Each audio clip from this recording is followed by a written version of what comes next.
And hello. How is Ian? How is Shane? I'm grand, Frank. Not too bad. I'm fantastic. Right. Fantastic to know. Yeah, Shall we just rip into it? absolutely ripped the Band-Aid. Okay. So this previous week, I watched a movie called Telstar, which was the biopic of Joe Meek. For anyone who doesn't know who Joe Meek is, he was a late 50s, 1960s studio producer and engineer, I suppose.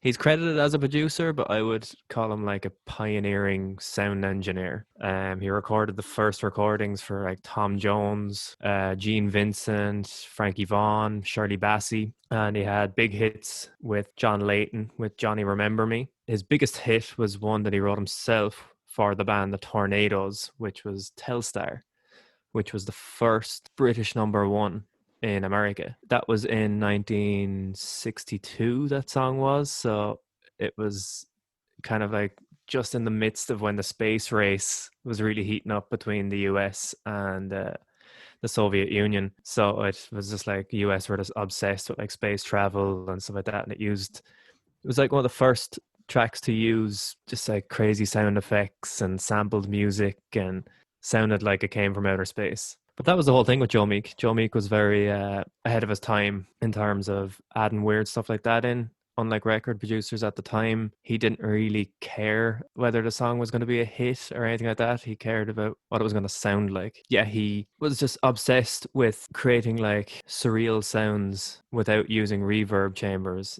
And it also played well in like how he used a studio because he was neurotic and hard to work with and paranoid that he burnt a lot of bridges and refused to work with a lot of companies. So he set up his own studio above a radio shop in it was called 304 Holloway Road in London. He basically was kind of like a pioneer of like home recording because he set up a makeshift studio basically in this flat and was putting out these massive hits from the likes of Tom Jones and Gene Vincent and Shirley Bassey. And basically because they couldn't get all the bands to play in like one big live room together, he used to have like the singers in a bathroom for the natural reverb. He used to have the drummer in the rhythm section just like in the room in front of him. His control room was just like a cupboard that he'd set all the tape machines up in. And yeah, everyone was connected through headphones. So it was like the first time that people were recording like isolated booths and stuff like that away from each other. But yeah, he'd record like horn sections on the stairs, and it was just like the film was really, really good at getting that across about the madness of trying to record with Joe Meek. There's a very famous session where he got a very young Mitch Mitchell in, Oh, close. and apparently he just broke him down. He just like said he was the worst musician he'd ever met, and apparently he scared him so much that Mitch Mitchell actually pissed himself. Jesus. Fucking hell.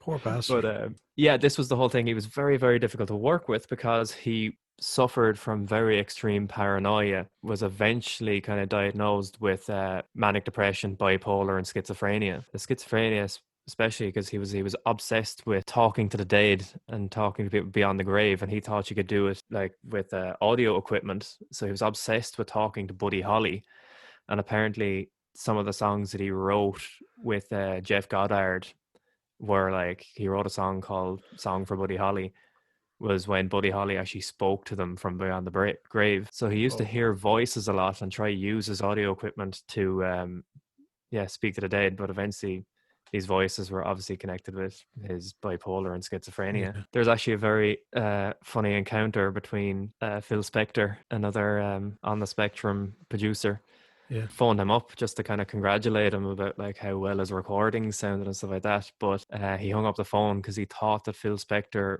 was using the telephones and like this advanced technology that they had in America to steal his ideas.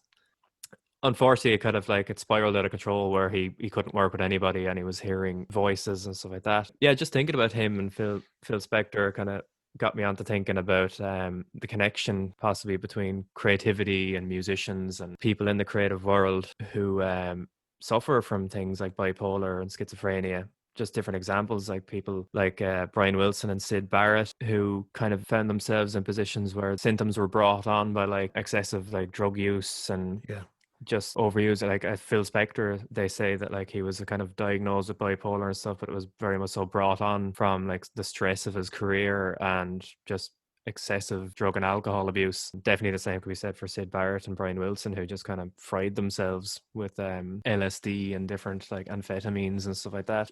I think it goes back a lot because I think you see it in the creative world kind of like midway through the 18th century is when you started to get like post-impressionism, cubism, surrealism, and that also coincided with what they call the Great Binge, where everybody was basically drugs. Like you could get like cocaine toothache drops. It's just, I think there's always kind of been a connection between creativity, possibly where people who suffer from these bipolar and schizophrenia and kind of drug-induced psychoses, they just seem to fit in quite nicely to the creative world.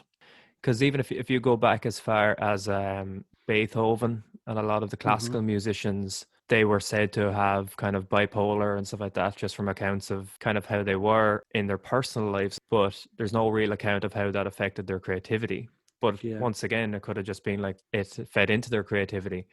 But I think with outsider art, we came to a nice little place where it kind of facilitated people who suffer from these kind of mental illnesses, where we got surrealism and post-impressionism, and then obviously avant-garde music of the 20th century, where we stopped looking at perfect music and stuff like that, and we started analyzing. Because the more we've developed as a society, we analyze the person behind the art more so than the art. So it created a nice little world for outsider art, especially with music. I just think of musicians like Sid Barrett. Closer to today, people like Wesley Willis and Daniel Johnston, who technically aren't really playing music properly, but we now appreciate their very unique perspective on the world. Well, I think that's exactly it. Like, I think with a lot of these artists, like Daniel Johnston or Wesley Willis, you know, with their actual mental illness, they have a complete kind of lack of self-consciousness, you know, so they're nearly not self-aware of, you know, what they produce and what they're at. You know, they're completely unrestricted, let's say. You know, they're not aware of this structured norm of how music should be, how it should be produced. They just literally run with it, you know. And especially, I think, if you know, if there are fits of kind of manic episodes where they literally just get an ultra drive with creativity, you know, and you have absolute reams of music there. Like, I mean, like, look at all the Basement tapes with Daniel Johnston in the 80s, you know. They were in fits of kind of, not all the time, but, you know, there was definitely manic episodes there. But yeah, it's just the kind of unbridled, you know, lack of self-consciousness, I think, that kind of gives a lot of creativity there. Music is a form of creative expression. So these are people with a completely different worldview to what other people are experiencing the world around them. So their art or their creative expression is going to be completely different to it's kind of like the opposite of what we were talking about last week about influences. Like, it's almost it's purely distilled down to its own, you know, thing. You know what I mean? It's not actually getting any outside influence. That's exactly it. Like, I mean, a lot of these outside artists, like, they have little or no influence at all.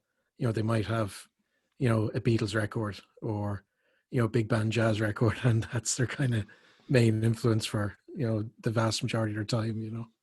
I think that's what you find with people like Daniel Johnston and Wesley Willis, is they're usually trying very hard to try replicate the Beatles or something, but their reinterpretation of it is so completely unique. Absolutely. Where their inability almost creates this like unbelievably pure art. And yeah, as you said, like they're like a lack of self-consciousness, almost of no awareness of like, geez, this might sound a bit bad or something like that. It's just like something they need to do. And I think that is completely, you know, think about the art within you rather than yourself within the art. There's very little ego to it. But that's it. Like, I think there is that level of naivety there. It's like a level of naive ignorance nearly. You know, you're just completely unaware of any sort of, this is a structure, this is how it should be. I'm not going to be embarrassed. You know what I mean? Yeah, I think as well with the drug induced ones that we can think, which usually probably do stem from already underlying mental health issues, like the likes of Sid Barrett and Brian Wilson. Same things can be said, just a complete lack of ego with them. They just want to make this masterpiece. They're just like they're wrapped up in creativity, basically. But yeah, I think it's an unbelievably good outlet that we only fully get to enjoy or facilitate to people with these issues in like since avant-garde music and a more detailed appreciation of music has come around since the mid 20th century. Absolutely. Absolutely. Like I think in general people's perception of what is art and what is music, it's more acceptable that it's incredibly subjective now. Whereas, as you said there, if you roll back 60, 70, 80 years ago, it was very, no, this is music, this is what you should like, and I think that's how outsider music has really come to the fore. That goes back to Joe Meek as well. Like a lot of his methods were just not like, there's other sound engineers who talk about him, like quotes from back then, they're just like, oh yeah, Joe Meek does everything wrong. Whereas just in his head, he was just like, this makes sense. And that's like, it came out this very, very unique sounding. Like he invented spring reverbs using like a box full of springs, that if you feed the sound through that, you get this like really big echoey sound. That's it. He was basically, his paranoia drove him to just work completely by himself in a flat. No one else was really trying to do that. Kind of proves that there's no such thing as wrong in music.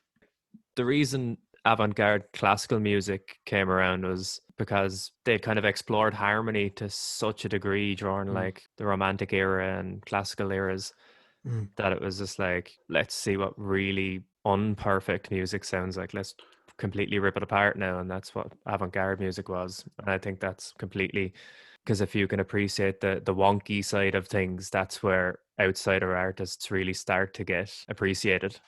It was just an innovative time in humanity, basically, that kind of late 1800s into the early 1900s. Technology sped up really quickly, research sped up really quickly, and our perception of art sped up really quickly with the post-Renaissance, basically. But yeah, it's just with the outsider stuff and our appreciation of it, the kind of dark side always then, when does it go from being appreciation to kind of like a freak show? Some people are just going to maybe laugh at Daniel Johnston because of how bad he is, or in the hope that he might have this breakdown on stage. And that's it. It's like, is it actually good to sometimes propel these people to fame? It kind of goes back to like, the person on the first level of X Factor, and basically all like laughing at how bad they are singing, but they personally think they're superstars. Yeah, no, absolutely. You can see it even in The Devil and Daniel Johnston, the documentary, like I think it was in 1988, there's footage of him performing at a club in Texas. And he does actually start breaking down, and you do see people in the audience kind of, slightly, oh God, they're kind of uncomfortable, and others are kind of nearly skittering at him and laughing, And there's this guy pouring his heart out, and that's exactly it. Like, are you there to appreciate the actual artiste, or are you just there as a freak show? But I do think, certainly over the last 2 or 3 decades, that just, with the rise of individualism, with outsider music, I do think there's far more of an appreciation now than there ever was, for the likes of an outsider and anyone that suffers from mental illness, compared to even like 1990. Do you know what I mean?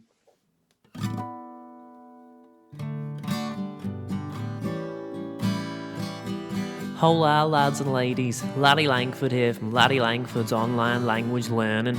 Are you looking for a loquacious Liverpudlian language legend? You're in luck. Look no further than Larry Langford, Liverpool's leading online language lecturer, linguist and lexicographer. Learn languages like Lithuanian, Latin, Laki, Lombardi, Lakota, Latvian, Leonese, Loati, Low German, Luxembourgish, and a little bit of Azerbaijani for good luck. Search LinkedIn, Loudy Langford's online Liverpudlian language learning. Laters, lads.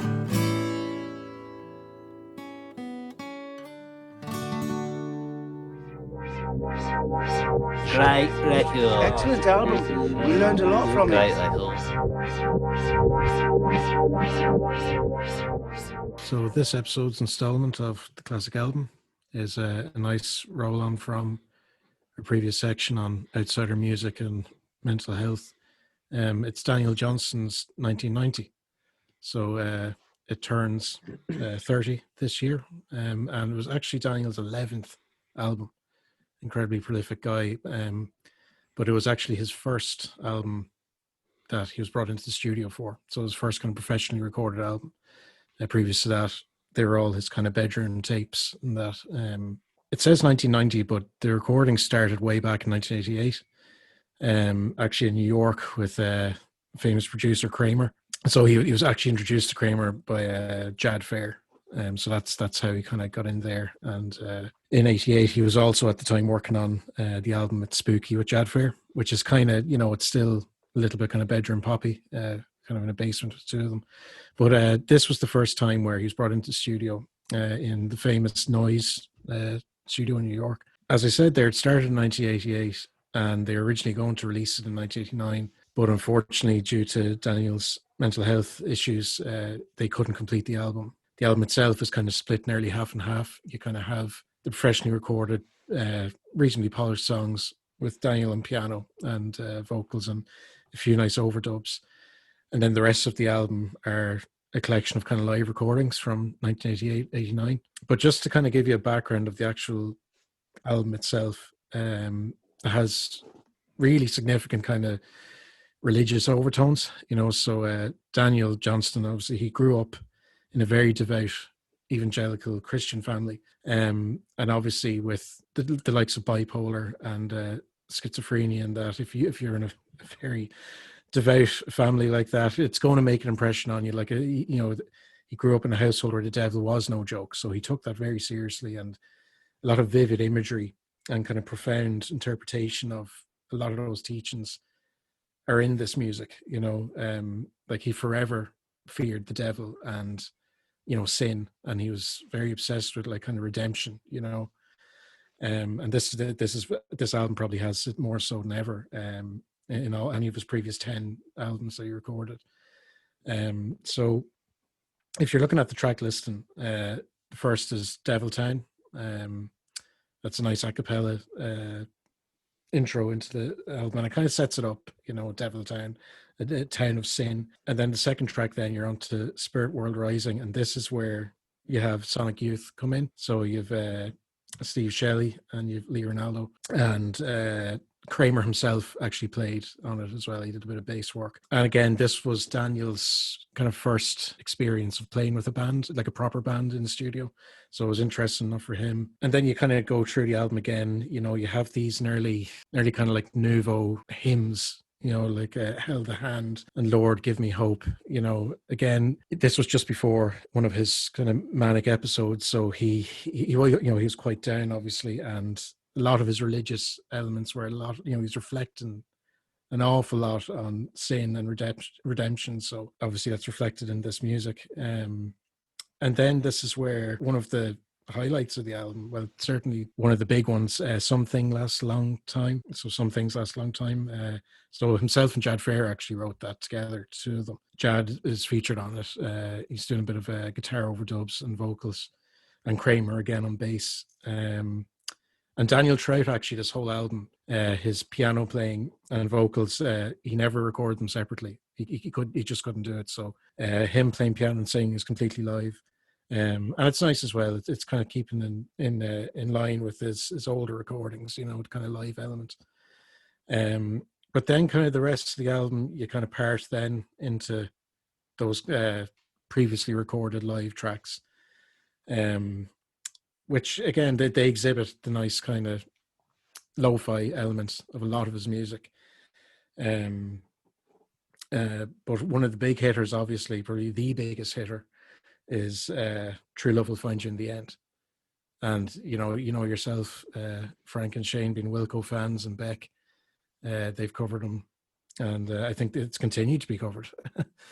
Then it goes on to it kind of phases out a little bit. Then there's a nice Beatles cover, "Got to Get You Into My Life," where it's incredibly tuned out piano. And then you have those two tracks, "Careless Soul" and "Funeral Home," where it's that actual recording I was on about earlier on in the first section, where the audience are a bit unsure how to react, where he starts breaking down. And you can hear that on the album, and you can hear people kind of slightly tittering or didn't know what to take with it. And the album then just finishes then on an actual recording. Daniel Johnston brought in his tape into his local church, and it's a hymn, "Softly and Tenderly." It's a big evangelical hymn, and Daniel leads it, and you can just hear it then. It's a nice closure to the album, but unfortunately a very turbulent time in Daniel's whole kind of mental health history. And like, I know yourself, Frank, you're a fan of this album, especially with the kind of connection with Wilco and Beck.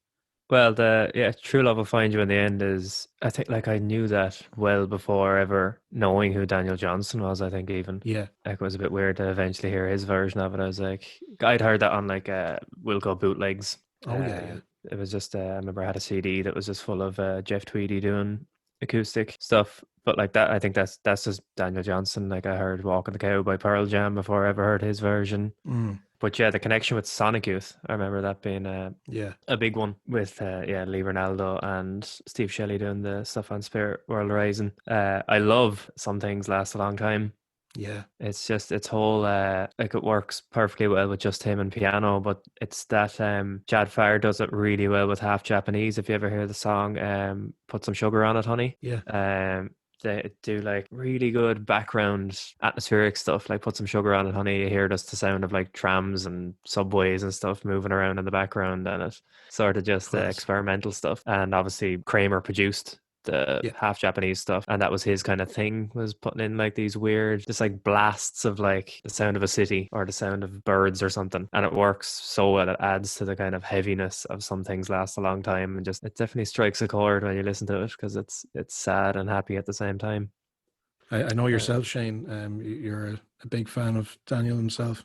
Yeah, what is nice about Daniel Johnston's music is he can't really sing and he can't really play, and it's all very simple, but it's so earnest and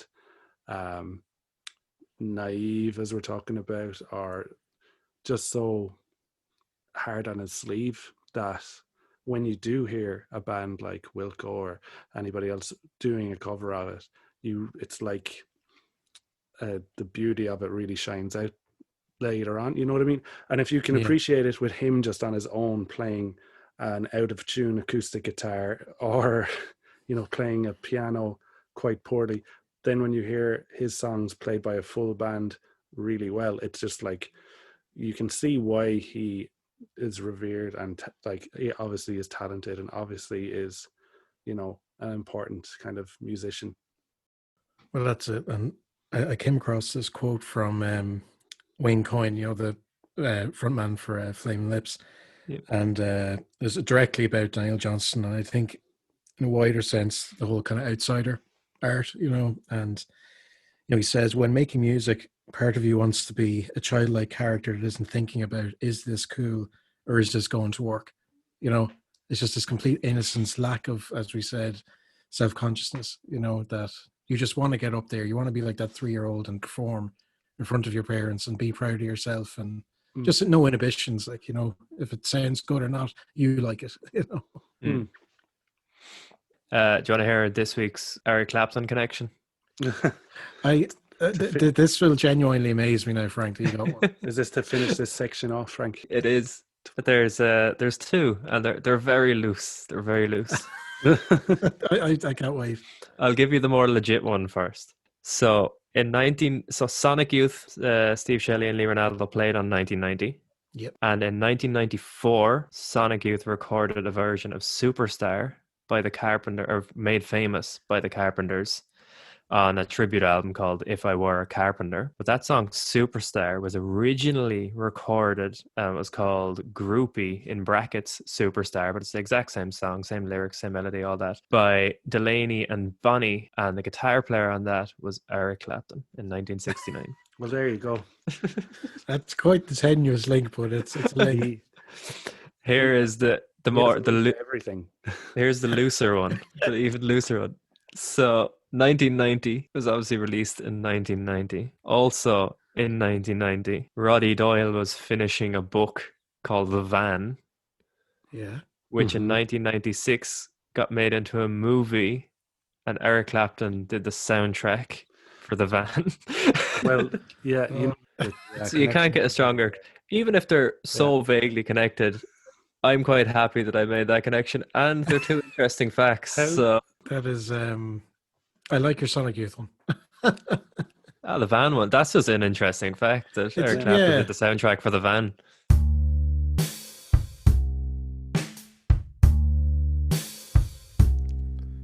It's time for a fight, or maybe we'll have a pint.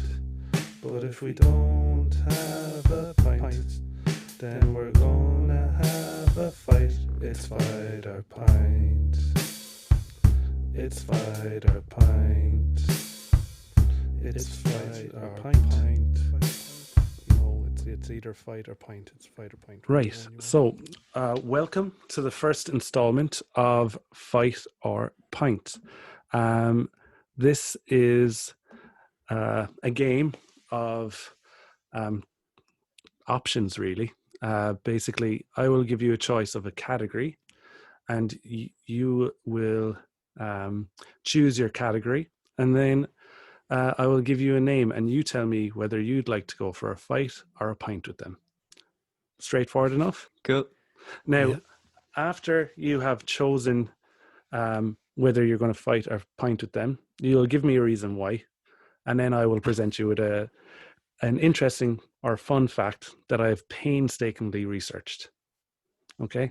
So you can, if you want, ask me for the fun fact before you tell me whether you'd fight them or pint with them.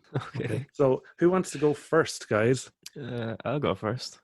Frank will go first. Okay, Frank. So I'll give you the choice of Fret Kings, or you can have Bass Boys. I'll have to go Fret Kings because no one cares about bass. Well. Oh my God. You do realize that I'll be scoring this game at the end, you know. Anyway, so Fret King. So the first Fret King that I'm going to give you to go for a fight or a pint with will be BB King. BB King? Yeah. Obviously go for a pint with him. Why in the name of God would you fight BB King? Because, well, first of all, he's a Fret King. He's unbelievably good at guitar. He'd have ridiculously stupid stuff. Depend what age he was at. BB King's dead, isn't he? Yeah, I think so. Yeah. So yeah, if any time in his life he'd have stories. So yeah, no matter what age he was, this proposition was meeting me. I go for a pint with him, and he'd probably kick the shit out of me anyway. So afterwards, he'd have weight behind them fists. So now I can present you with your interesting fact. It's like a prize at the end.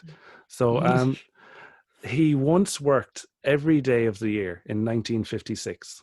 So BB King worked every day of the year, performing 342 one-night stands, so gigs, and then he had 3 recording sessions on those other 3 days. Wow. So what a work ethic. How about that? Jesus. What impressive. Do you want another one? I've another interesting fact on him. Go for it. So BB King's favorite singer is Frank Sinatra. He said in his biography, "I'm a Frank Sinatra nut. No one sings a ballad with more tenderness. I practically put that in the Wee Small Hours album under my pillow every night when I went to sleep." Do you want your next person? Go for it. Is this the same category? Yeah, it's the same category. So you so Fret Kings. Stick to the category. So another Fret King. And I thought this was poignant for, recent news. So Eddie Van Halen, fight or pint? I kind of feel like you have to say pint because of the times. but he was notoriously difficult to deal with, wasn't he? Mm-hmm. I don't know, man. You want to go for pints with anyone you have respect for, but then again, you could fight him. Maybe be up for it, Frank. I'd attempt to have a pint with him, but yeah, you'd probably end up smacking him around. He'd be being a cantankerous fucker, probably. Yeah, that's what I picture. Is like you go, you know what? I'll bring him back from the dead just to have a pint with him, and then he'd start annoying you sitting on the bar stool, and you go, I should have fucking boxed the head off you. He was initially uncredited for his 20-second blazing solo on Michael Jackson's "Beat It." It took half an hour to record. He did it for free because it was a favor for the producer Quincy Jones, and he said to himself, "Who's going to know that I played on this kid's record? Nobody's going to find out." Wrong. It was one of the biggest songs of all time. Ended up being record of the year that year. So he thought nobody would hear it. How did you enjoy your rounds of fight or pint? Maybe thirsty. Yeah.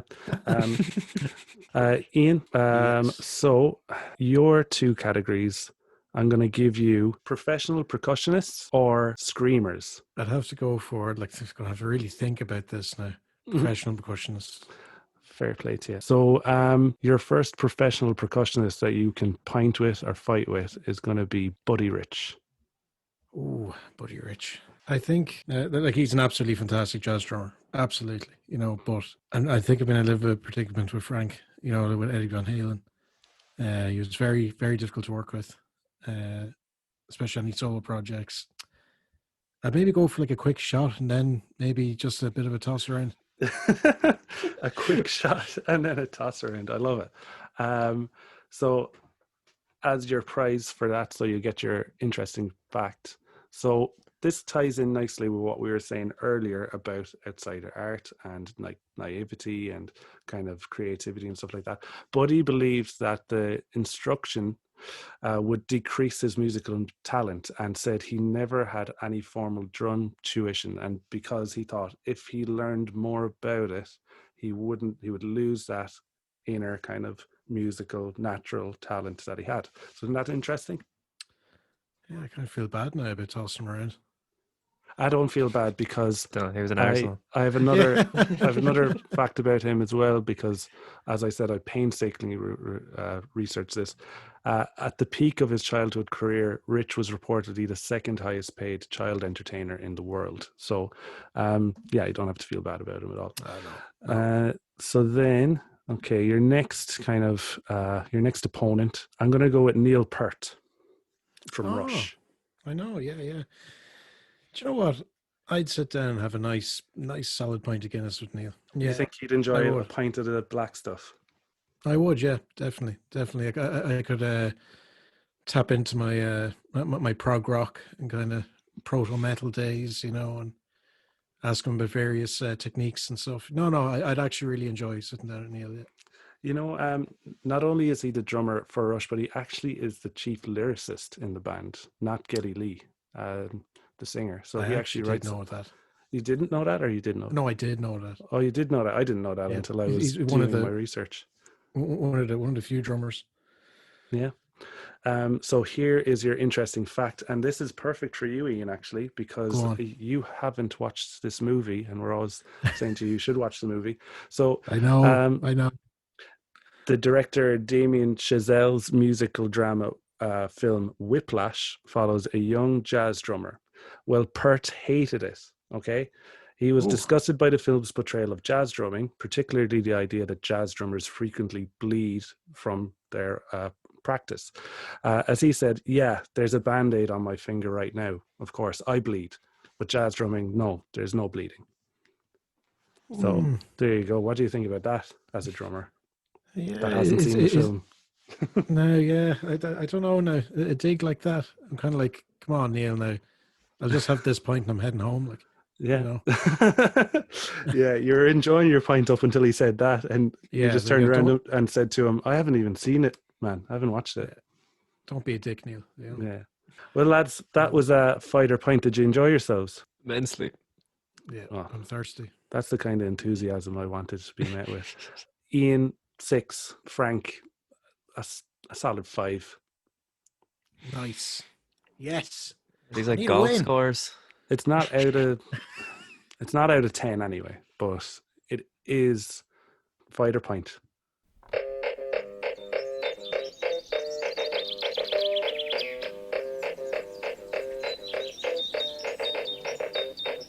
My mate Andy has gone vegan. Said he don't drink cow's milk no more. I said, what do you put on your cereal, mate? And he said, Jizzer's coconut milk, pal. Disclaimer, Jizzle is not extracted from the tits of actual coconuts, nor does it taste good in any type of breakfast cereal.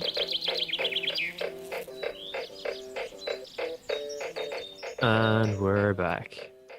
Ian, how would you feel if I told you something queer interesting? Oh, I've had an itch all week for this.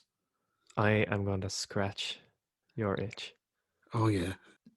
I would have told you if every melody has been copyrighted as of February 2020. Every single melody. No way. That's what I'd say. if you Every said that to melody. me. No way. With a slight exception. But yes, basically every melody.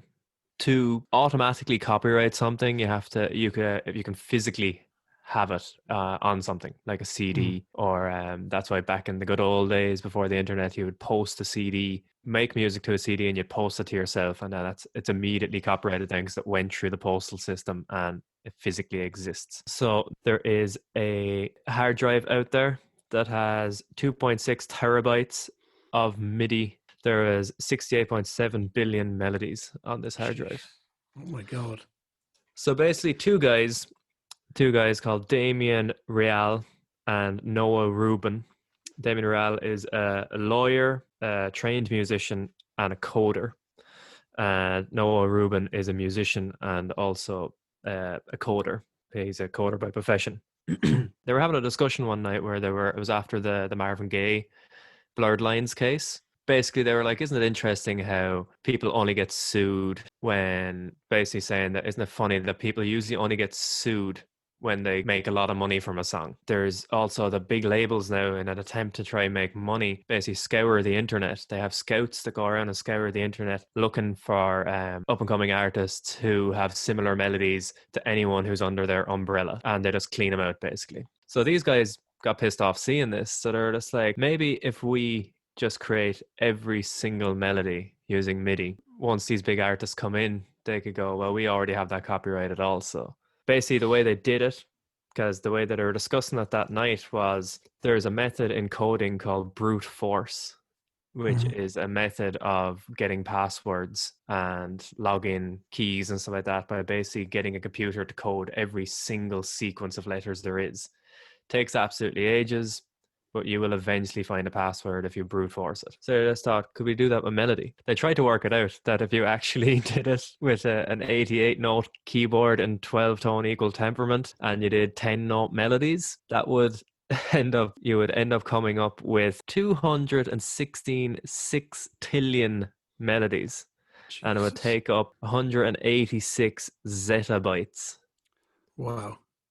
So they were like, we can't do that. And also, if you ended up with that much zettabytes, you wouldn't be able to physically have it to automatically copyright it. You'd have to go through as much as you could. So it's just too big. It's too many. So they just went, okay, so there's not many melodies that actually span 2 octaves. So we'll just do it on middle C in 1 octave. 12-note melodies from 1 octave. And that's where they ended up coming up with the 68.7 billion melodies. And they tried to do it in as much rhythmic variation and stuff like that as well. Because obviously, if you do a melody with a different rhythm, it can become a different thing. That's what I think. There's so many different variations that you could have on one set of like 6 notes in a row, but then changing the That's it. Once you change rhythm to it, the rhythm, it completely changes the idea or the feel of it or whatever. Yeah. So basically, what they've done with it to try be sound and stop the man fucking people up is they've made it completely public domain. They've put it up on a thing called Internet Archive. They've got it for free download. So it's actually a source of inspiration. So like they've made a completely Creative Commons. So you can actually go on there and if you're take a stuck melody. as a song. Yeah, and just go on, start take a your melody. song with one of their melodies. That is Exactly. melody. But one thing I found out while researching this was quite interesting. So the reason people come after songs once they start earning money. So one thing you can get away with. So say if me now, as someone who's written a song with the Elephant Room, said Ed Sheeran's new song was ripping me off, and I tried to bring them to court, they would just claim access, that they couldn't have ripped me off because I don't have over 10,000 plays on Spotify and I don't have over 3 million views on YouTube. They are now the set digital standards. So there's no way they could have ripped me off because I didn't have enough chart sales, basically. Yeah. Which would have been something that would have gotten George Harrison off the hook back in the day with He's So Fine by the Chiffons and My Sweet Lord. Basically, he said he had never heard it before, which he probably hadn't because that song, He's So Fine, didn't do very well by the Chiffons. So he probably genuinely never did hear it. Well, I know that the My Sweet Lord case, like, it properly affected him. Like, he couldn't write for nearly a year after that.